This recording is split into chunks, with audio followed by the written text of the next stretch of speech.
A geoglyph is a large design or motif, generally longer than 4 meters, produced on the ground by durable elements of the landscape such as stone fragments, gravel, or earth.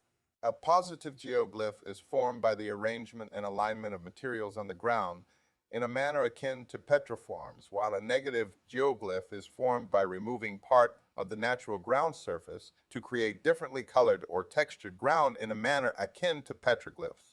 Geoglyphs are generally a type of land art and sometimes rock art.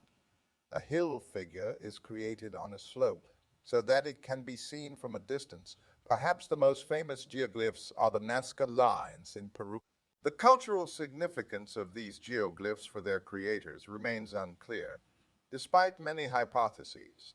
The works of the old men in Arabia, stone-built structures that are far more numerous than the Nazca lines, far more extensive in the area that they cover, and far older.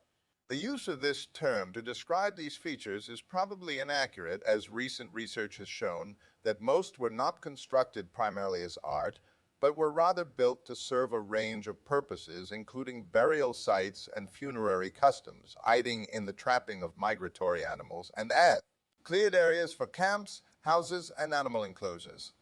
Since the 1970s, numerous geoglyphs have been discovered on deforested land in the Amazon rainforest. Brazil, leading to claims about pre-Columbian civilization.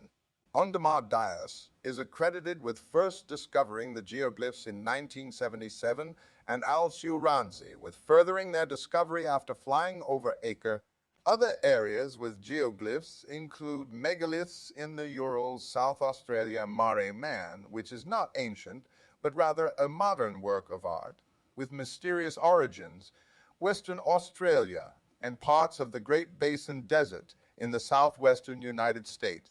Hill figures, turf mazes, and the stone-lined labyrinths of Scandinavia, Iceland, Lapland, and the former Soviet Union are types of geoglyphs.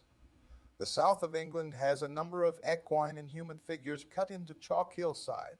Examples include the Uffington White Horse, Kern Abbas Giant, Westbury White Horse, and the Long Man of Wilmington. Some are ancient, others from the last few centuries. Not all geoglyphs are ancient. The land art movement created many new geoglyphs as well as other structures.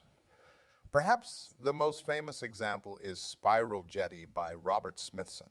Many towns and cities in the western United States use hillside letters, also known as mountain monograms, on the hills above their location. Contemporary Australian sculptor Andrew Rogers has created geoglyphs around the world called the Rhythms of Life. You Yang's Regional Park is the home of a geoglyph constructed by Rogers in recognition of the indigenous people of the area. It depicts Bunjil, a mythical creature in the culture of the local Wathaurong Aboriginal people.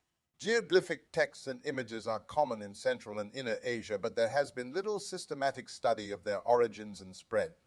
More recent figures in the south of England, created since the early 1800s, have kept up the region's ancient tradition of chalk hillside figures.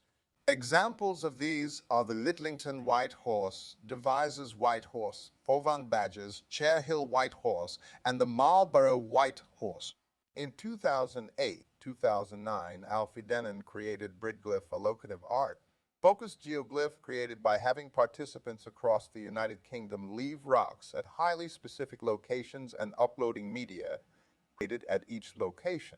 When taken together and viewed on the main project website, an image of a watch and chain inspired by John Harrison's marine chronometer hive was created. People have used the Strava mobile app to create Strava art, virtual geoglyph. Thank you for watching. Don't forget to please like and subscribe. If you have a topic you would like to suggest, leave a comment.